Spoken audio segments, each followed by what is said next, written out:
Hello friends, ये UPTGT PGT biology previous year question paper की ये थर्ड क्लास है। आज हम अपने यहाँ पर क्वेश्चंस स्टार्ट करते हैं। हमारा फर्स्ट क्वेश्चन है, which animal tissue is associated with diffusion and filtration. Option है हमारे पास simple squamous epithelium, simple cuboidal epithelium, simple columnar epithelium, none of the above. The correct answer is simple squamous epithelium. ये इसका correct answer है। ये जो simple squamous epithelium है, it is a single layer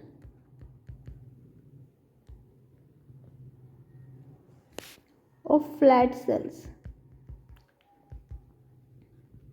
that form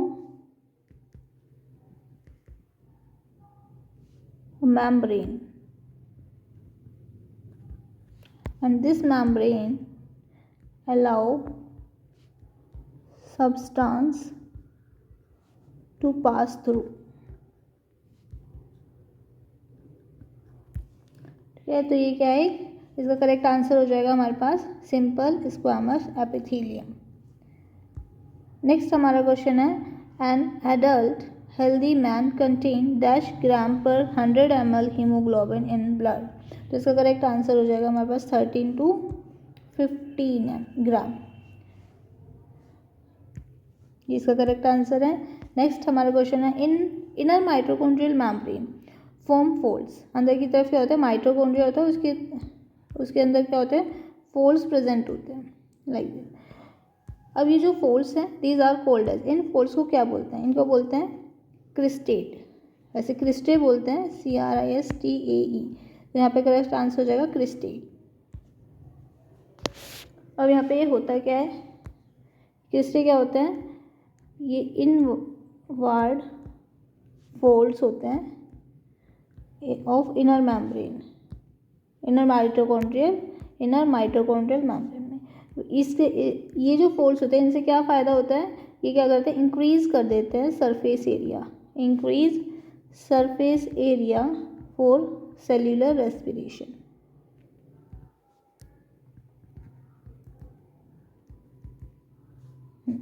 ठीक है, तो यहाँ पर जो इनर माइटोकॉन्ड्रियल मेम्ब्रेन है, ये फोल्ड्स बनाते हैं, इन फोल्ड्स को क्रिस्टेट या क्रिस्टे बोलते हैं। ये जो फोल्ड्स होता है, ये इंक्रीज कर देते हैं surface area for cellular respiration के लिए। अब अगर हम बात करें, ये सिस्टर्ने क्या होता है, सिस्टर्ने ये होते हैं, ये फ्लैटेंड सैक होते हैं, flattened sacs within the Golgi apparatus.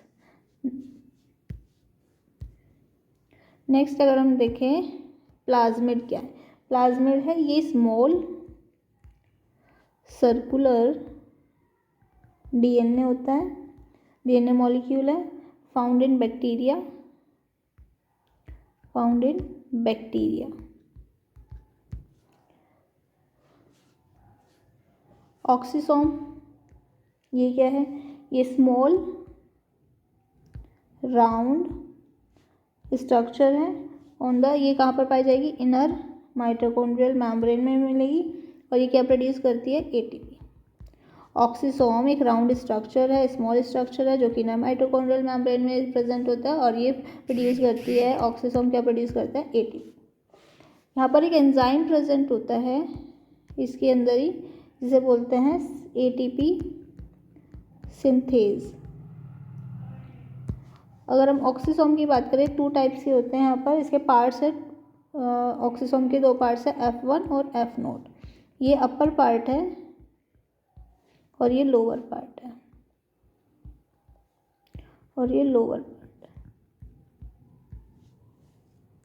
तो यहाँ पे हमारा जो करेक्ट आंसर है इस क्वेश्चन का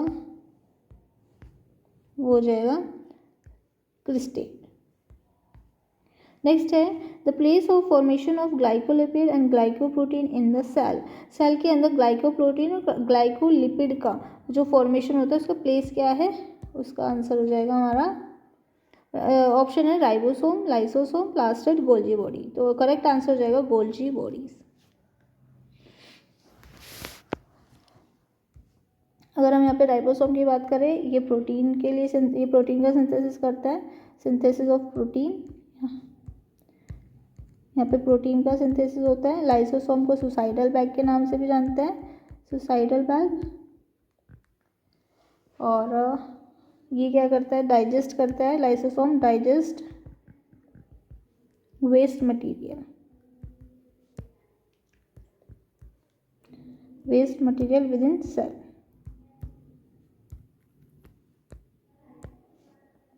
अगर हम प्लास्टिड की बात करें, प्लास्टिड के अंदर क्या होता है, यहाँ पे फोटोसिंथेसिस होता है और यहाँ पे storage of fat, sorry starch. ठीक है, तो यहाँ पर अगर हम लिपिड और ग्लाइकोप्रोटीन का फॉर्मेशन देखें कहाँ पर होता है, तो करेक्ट आंसर हो जाएगा गोल्जी बॉडी। नेक्स्ट क्वेश्चन है, which of the following scientist gave final touch to the cell theory. यहाँ पर जो आंसर है वो हो जाएगा रुडोल्फ विर्चो। इन्होंने फाइनल शेप दी थी सेल थ्योरी को। अगर हम बात करते हैं सेल्डन और स्वान की,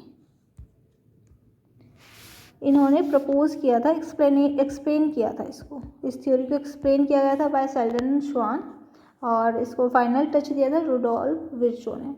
इसमें इन्होंने क्या बोला था, all living things are made up of cell, and ये जो which come from pre existing cell, जितने भी लिविंग थिंग्स हैं वो सेल से मिलकर बनी है, और वो जो सेल्स है वो प्री एग्जिस्टिंग सेल से ही अराइज होती है। इसमें लिमिटेशंस क्या रही सेल्डन एंड स्वान की, limitations, they were unable to explain how new cells are formed. They are not able to explain this question. Next है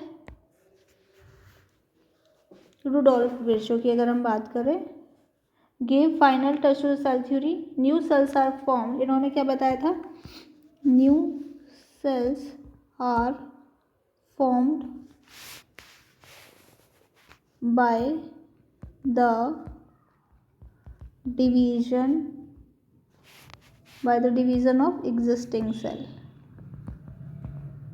जो existing cells है उनके डिवीजन से नई सेल्स का फॉर्मेशन होता है।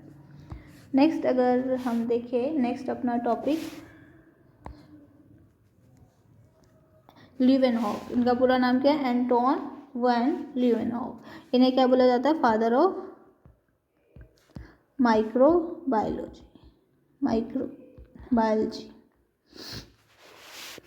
He discovered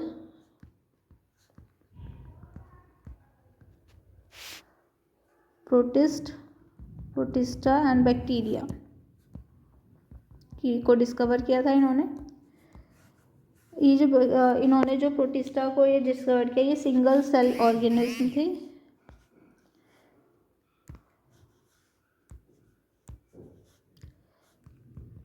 single cell organism, इनको इन्होंने क्या बोला, एनिमलक्यूल के अंदर इन्होंने रखा प्रोटिस्टा को एंड एल्गी को। और ये चीज़ इन्होंने कब डिस्कवर की थी, कब बताई थी, 1678। तो मेनली जो ल्यूवेनहॉफ के बारे में चीज़ें याद रखनी है, एक तो ये फादर ऑफ माइक्रोबायोलॉजी है, दूसरा इन्होंने डिस्कवर किया था प्रोटिस्टा और बैक्टीरिया को। इन्होंने एक सिंगल सेल ऑर्गेनिज्म को ऑब्जर्व किया जिसे इन्होंने नाम दिया एनिमलक्यूल। बट इस क्वेश्चन का जो राइट आंसर है, फाइनल टच किसने दिया था सेल थ्योरी को, इसका करेक्ट आंसर हो जाएगा रुडोल्फ विर्चो। नेक्स्ट हमारा क्वेश्चन है, nucleolus is the place for the synthesis of. तो यहाँ पे करेक्ट आंसर हो जाएगा न्यूक्लियस होता है। न्यूक्लियस के अंदर एक स्पेशलाइज साइट या एक एरिया होता है, रीजन होता है, जहाँ पर आरआरएनए सिंथेसिस, किसका सिंथेसिस होता है, आरआरएनए का सिंथेसिस होता है। इस पार्ट को हम क्या बोलेंगे, nucleolus. Next, chromatin content. Chromatin के अंदर क्या होता है, DNA and RNA, RNA and histone, DNA and histone, last option है DNA plus RNA plus histone. तो इसका करेक्ट आंसर हो जाएगा DNA and histone, DNA and histone. ठीक है, तो यहाँ पर जो अगर हम क्रोमेटिन की बात करें, क्रोमेटिन इज अ कॉम्प्लेक्स ये क्या है, कॉम्प्लेक्स है ऑफ डीएनए, डीएनए का एक कॉम्प्लेक्स है। इसमें क्या होता है, इस कॉम्प्लेक्स के अंदर डीएनए रैप, ये जो डीएनए ये क्या होता है, wrap around protein called histone.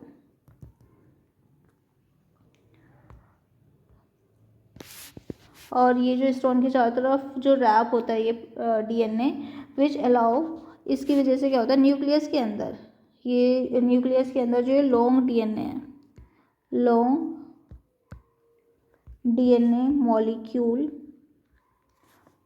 To be condense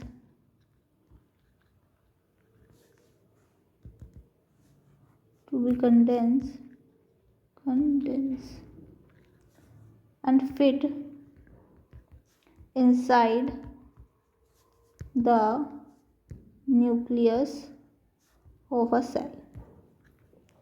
Clear, chromatin contain DNA and histone। ये जो DNA होता है ये रैप होता है चारों तरफ हिस्टोन के, हिस्टोन प्रोटीन के चारों तरफ क्या होता है, ये लिपटा हुआ होता है। DNA wrap around the protein structure called histone. और ये क्या करता है, इस ये रैप होता है, इस वजह से इतना लंबा जो डीएनए मॉलिक्यूल्स होता है इजीली आसानी से ये सेल के अंदर फिट हो जाता है इन कंडेंस फॉर्म में। नेक्स्ट क्वेश्चन है हमारे पास, which of the following enzyme in Griffith experiment, Griffith experiment के अंदर डज नॉट अफेक्ट ट्रांसफॉर्मेशन, ऐसा कौन सा एंजाइम है जो ट्रांसफॉर्मेशन को अफेक्ट नहीं करता है। तो यहाँ पर प्रोटीज और आरएनएज इसका करेक्ट आंसर हो जाएगा। It means both A and B. हम इसके बारे में देखते हैं क्या चीज़ है ये। इन Griffith experiment both proteases and RNase do not affect transformation.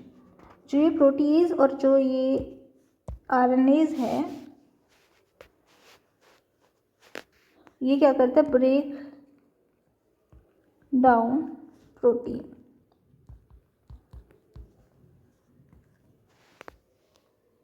Protein क्या करेगा, एक मिनट, प्रोटीज एंजाइम प्रोटीन का ब्रेक डाउन करेगा और आरएनएज आरएनए को ब्रेक डाउन, ठीक है। इस तरह से ही अगर हम बात करते हैं इन ट्रांसफॉर्मेशन एक्सपेरिमेंट के अंदर, ये जो ग्रिफिथ का एक्सपेरिमेंट है इसमें जो ट्रांसफॉर्मिंग जो मटेरियल है, ट्रांसफॉर्मिंग प्रिंसिपल, ये क्या है, डीएनए एंजाइम दैट डिपेंड। अब ये जो डीएनए है, डीएनए जो एंजाइम है डीएनए को डिग्रेड करता है, ठीक है। तो यहाँ पर यही कारण है कि ट्रांसफॉर्मिंग जो मटेरियल होता है वो डीएनए है और डीएनए को कौन डिग्रेड करेगा, डीएनएज। तो इसलिए प्रोटीज और आरएनएज ये अफेक्ट नहीं करते हैं ट्रांसफॉर्मिंग प्रिंसिपल को या ग्रिफिथ के एक्सपेरिमेंट को। तो करेक्ट आंसर यहाँ पर हो जाएगा both A and B. Next हमारा क्वेश्चन है, if an amino acid NH2 and COOH of group amino acids amino acid आएगा यहाँ पर, sorry, attach is to same carbon the type of amino acid is। तो यहाँ पर क्या आएगा, the type of amino acid is। तो कौन से टाइप से होगा, यहाँ पर मैं बनाकर दिखा देती हूँ आपको। ये अल्फ़ा अमीनो एसिड है, ये बीटा अमीनो एसिड है, गामा अमीनो एसिड है, डेल्टा अमीनो एसिड है। इनकी स्ट्रक्चर हम देखते हैं one by one.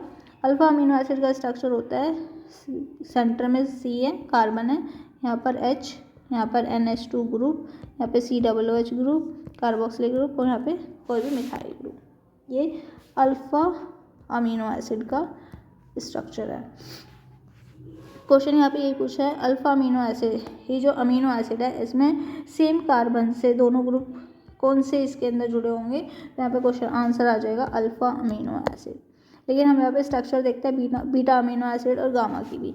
Beta amino acid की स्ट्रक्चर हो जाएगी C, carbon NH2 H X, यहाँ पे CH2 COOH, ये बीटा अमीनो एसिड की स्ट्रक्चर है।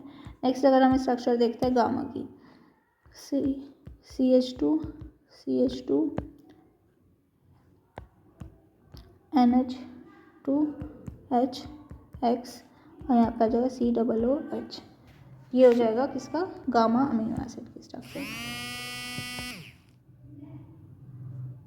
तो यहाँ पर जो सेम कार्बन से जुड़ा हुआ होगा दोनों ग्रुप, उसका आंसर हो जाएगा alpha amino acid, alpha amino acid. Next question हमारा, flame cells are concern with, flame cell किससे रिलेटेड है यहाँ पर, रेस्पिरेशन से, locomotion, excretion, last is reproduction. तो हमारा आंसर यहाँ पे करेक्ट हो जाएगा एक्सक्रीशन। यहाँ पे हम कुछ एक्सक्रीटरी ऑर्गन्स के नाम और देख लेते हैं, जैसे किडनी, नेफ्रीडिया, मैल्फिगियन ट्यूब्यूल। इसकी मैं अलग से एक वीडियो लेकर आऊँगी एक्सक्रीटरी ऑर्गन की, यहाँ पर हम कवर नहीं कर पाएंगे इस टॉपिक को, तो नेक्स्ट वीडियो जो होगी उसके अंदर मैं इसको कवर करने की कोशिश करूँगी। आज के लिए इतना ही। इस लास्ट क्वेश्चन का जो करेक्ट आंसर है वो है एक्सक्रीशन। आज के लिए इतना ही, बने रहिए चैनल के साथ। Thank you.